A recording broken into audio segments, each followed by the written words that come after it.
안녕하세요. 수아입니다. 여러분은 골프 좋아하시나요? 저는 예전에 친구들 덕분에 딱 한 번 가본 적이 있는데 넉넉히 풍경만 구경하다 온 기억이 있습니다. 말도 안 되는 스윙 때문에 친구한테 놀림도 받았고요. 그러다 문득 이런 생각이 들었어요. 마지막 퍼팅을 할 때 나만의 공을 꺼내면 좋지 않을까? 뭔가 의미를 담은 공이라면 괜히 행운도 함께 따라올 것 같은 기분이 들더라고요. 그래서 오늘은 골프공 드로잉을 해보려고 합니다. 오늘 사용할 물감은 딱 두 가지예요. 그린라이트와 셀룰리안 블루. 뭘 그릴 거냐면요. 바로 지구를 그려볼 거예요. 이 푸른 지구를 작은 골프공 안에 담아보겠습니다. 일단 팔레트는 종이 팔레트가 없어서 지금 그냥 A4 용지를 쓸 거예요. A4 용지에다가 물감을 짜서, 이 받침대는 여러분들 집에 병따개 있죠? 병따개가 가장 좋아요. 그래서 병따개를 받치고 나서 물감의 점도로만 보통 칠하거든요. 그래서 과감하게 칠해주세요. 고민할 필요가 없어요. 골프공은 이 밀도가 높은 공이기도 하고, 이 테두리에 표면감이 있잖아요. 이 벌집 구조의 표면감이 있는데, 이 표면감을 최대한, 이런 원형을 칠하실 때는 팁을 좀 드리면, 손가락으로 이렇게 잡았잖아요. 그러면은 잡고 나서 칠할 수 있는 면적은 다 칠하는 게 좋습니다. 그래야 제가 이 칠하는 동안에도 아크릴 물감은 굉장히 빨리 마르거든요. 그래서 지금도 되게 빠른 속도로 마르고 있다라는 거를 느끼면서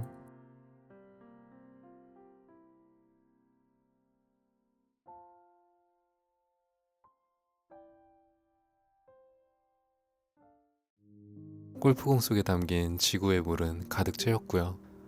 이제 여기에 땅을 칠해 볼게요. 수정 없이 표현해 나가야 하기 때문에 신중하게 채워보려고 합니다.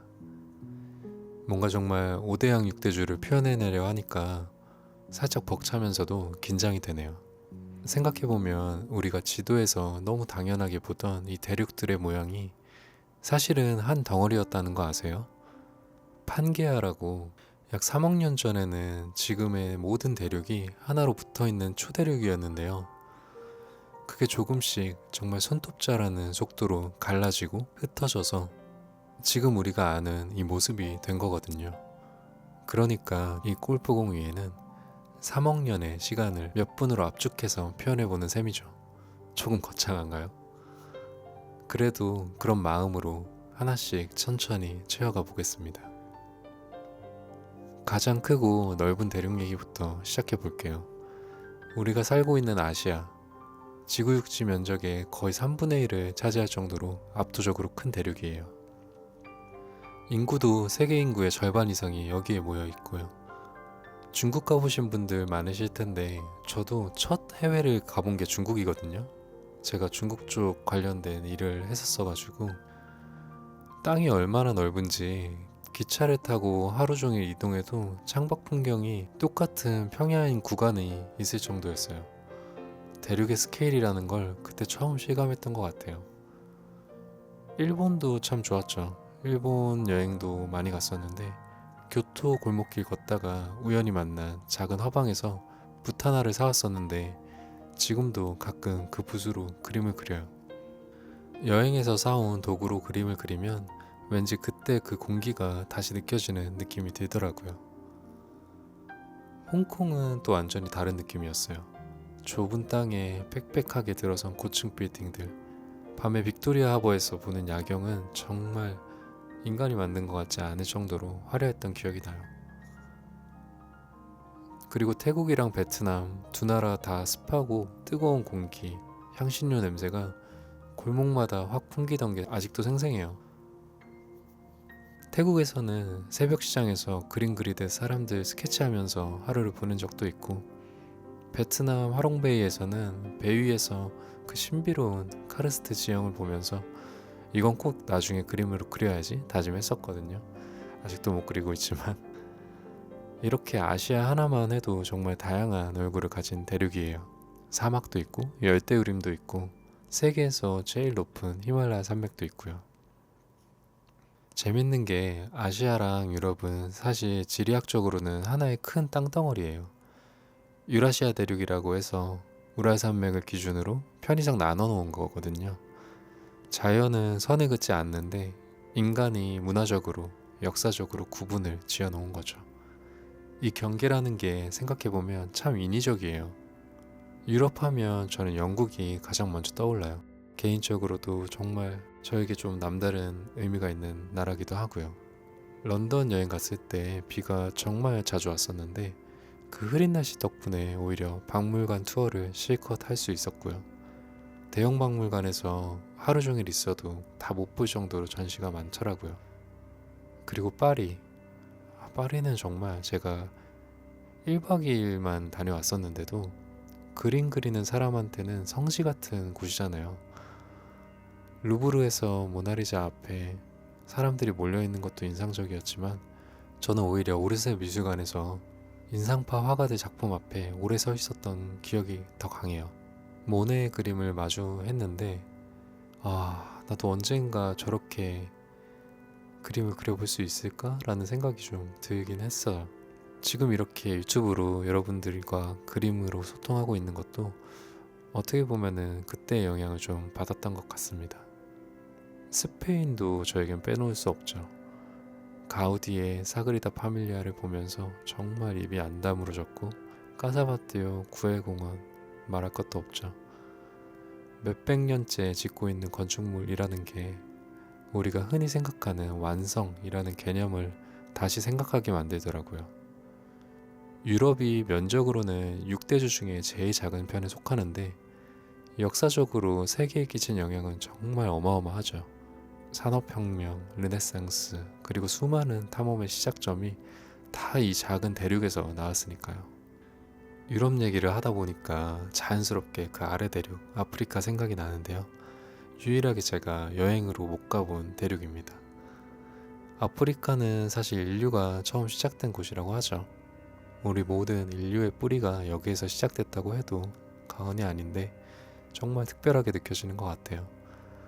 정말 언젠가 꼭 가보고 싶은 버킷리스트 1순위 대륙입니다. 사하라 사막, 세렝게티, 킬리만자로산, 이름만 들어도 뭔가 원시적이면서도 웅장한 에너지가 느껴지지 않나요? 나일강은 세계에서 제일 긴 강으로 알려져 있고 이 강을 따라서 고대 이집트 문명이 꽃피었던 거잖아요. 피라미드를 실제로 보면 어떤 느낌일지 상상만 해도 벅찹니다. 54개나 되는 나라가 있는 대륙인데 각 나라마다 정말 다른 언어, 다른 부족, 다른 문화를 가지고 있다는 게 신기해요. 우리가 흔히 아프리카라고 뭉뚱그려 말하지만 사실은 그 안에 어마어마하게 다양한 세계가 존재하는 거죠. 이번에 월드컵 보셨나요 혹시? 카보베르데라는 나라가 엄청난 돌풍을 일으켰죠.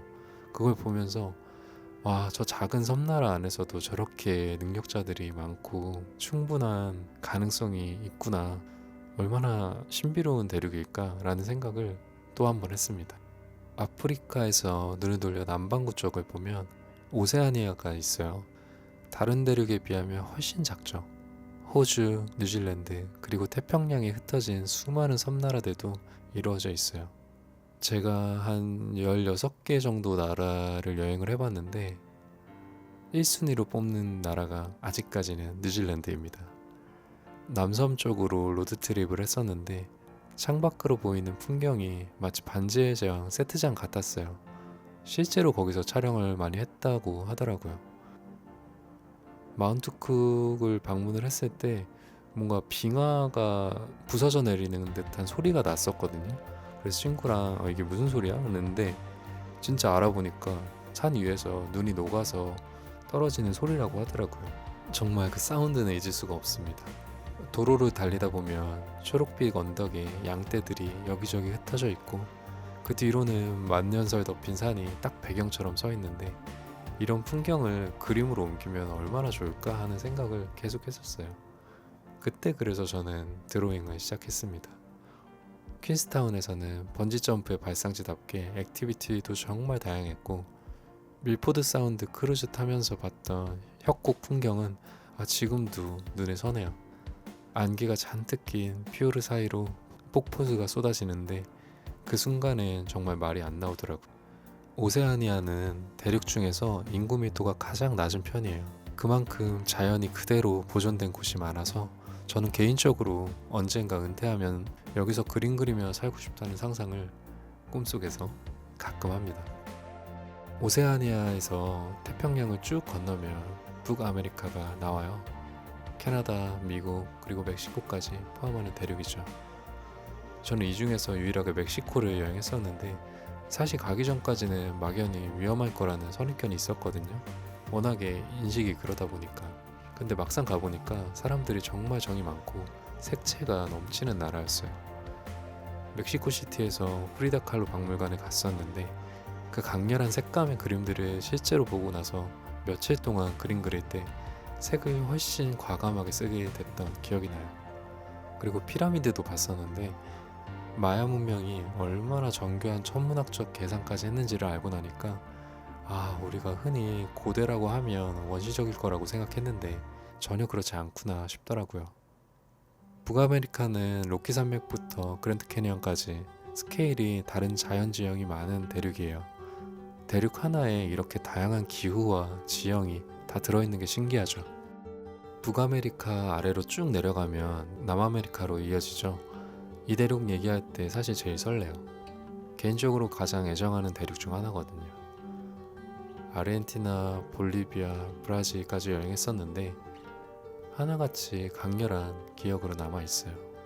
부에노스아이레스에서는 길거리에서 즉흥적으로 탱고 추는 사람들을 구경하면서 몇 시간을 보냈던 기억이 나요. 마라도나의 도시인 라보카도 정말 매력적이었고요.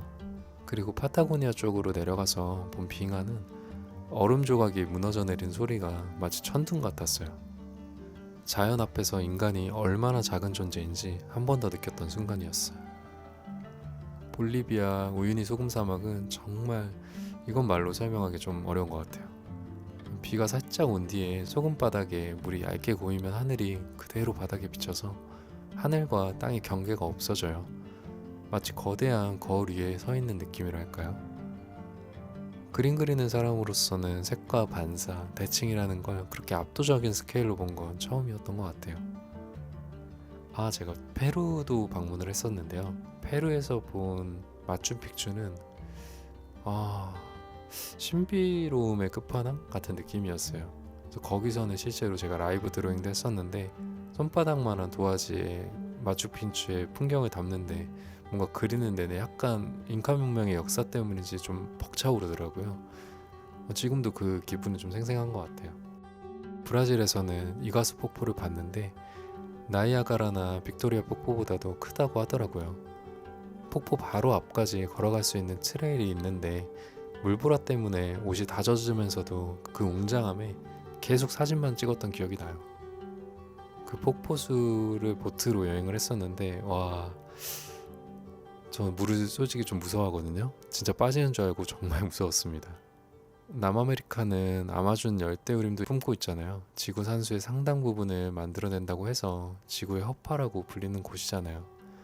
이렇게 큰 숲이 아직 지구에 남아있다는 게 사실 기적 같은 일이라는 생각도 들어요. 남미 여행을 하면서 비행기를 이착륙할 때 그래서 열대숲을 되게 많이 봤던 것 같아요. 이렇게 6대주를 다 돌아본 셈인데요. 마지막으로 하나만 더 얘기하고 싶은 게 있어요. 아시아와 유럽 사이에 걸쳐있는 터키 얘기예요. 이스탄불에 여행을 갔을 때 보스포르누 해협을 사이에 두고 한쪽은 유럽, 한쪽은 아시아인 도시를 걸어서 오갈 수 있다는 게 정말 신기했거든요. 다리 하나 건너는 걸로 대륙을 넘나든다는 게 지도로만 보던 개념이 실제로 발밑에서 느껴지는 순간이었어요. 그리고 요르단 페트라 유적지를 처음 마주했을 때 좁은 협곡 시크를 한참 걸어 들어가다가 갑자기 눈앞에 나타나는 그 웅장한 건축물을 보고 정말 소름이 돋았었어요. 사막 한가운데 바위를 깎아 만든 도시가 몇천 년째 그 자리에 서 있다라는 게 믿겨지지 않았어요. 이게 세계의 7대 불가사의 중에 하나라고 하더라고요. 이렇게 보면 우리가 사는 이 지구라는 게 하나의 골프공만한 크기로 표현하기에는 너무나 많은 이야기를 품고 있는 곳이네요. 이렇게 장황한 스토리를 품어내려고 드로잉을 시작한 건 아니었어요. 5대양이 서로 연결되어 있고 6대주가 다 다른 색깔의 문화와 역사를 가지고 있고요.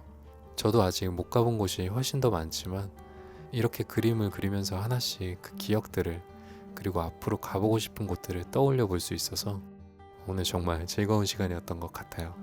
여러분도 혹시 가보신 나라 중에 기억에 남는 곳 있으시면 댓글로 한번 남겨주세요. 저도 다음 여행지 정할 때 참고할게요. 이제 오늘의 지구가 그려진 골프공은 케이스에 담아 보겠습니다. 담으면서 제가 먼저 그려놓았던 다른 골프공 드로잉을 짧게 소개시켜 드릴게요. 이거는 꽃을 그렸던 거예요. 파란색은 하늘을 표현한 거고 하늘에서 여러 가지 색감의 꽃이 쏟아지는 느낌을 표현한 거였습니다. 이거는 음악을 좀 표현을 해봤어요. 뭐 첼로, 음표, 트럼펫, 기타 등등 좀 다양한 음악을 골프공 안에 오브제로 표현을 해봤습니다. 그리고 3개 정도 더 있는데 이거는 말 그대로 골프를 표현해봤어요. 제 친구가 워낙에 골프를 좋아해서 이런 챔피언십 그리고 이제 뭐 캐디를 이동할 때 차, 뭐 우산, 그다음에 골프 가방, 뭐 다양한 골프 오브제들이 있잖아요. 뭐 잔디, 이런 모자, 홀이나 깃발, 아이언 이런 것들을 좀 그리면서 골프 좋아하는 친구한테 선물해 주려고 그렸었고요. 이거는 와인을 그렸어요. 그래서 와인에 뭐 빈티지 라벨, 와인 잔, 뭐 코르크 등등 와인을 되게 좋아하는 사람한테 이런 골프공 드로잉을 또 선물해 드려도 진짜 좋은 선물이 되겠다라는 생각을 하면서 그려봤습니다. 이거는 이제 가족인데요. 놓여지는 석양을 바라보는 내 가족을 그려봤어요. 그래서 아빠를 자녀 2분, 엄마 이렇게 내 가족이 저 놓여지는 곳을 보면서 이 원 안에 어떻게 보면 지구랑 되게 맞닿아 있잖아요. 바다랑 그런 부분들을 조금 감성적인 느낌으로 담아봤습니다. 그럼 오늘 영상은 여기까지 하고 다음 편에서 또 뵙겠습니다. 오늘도 시청해주셔서 감사합니다.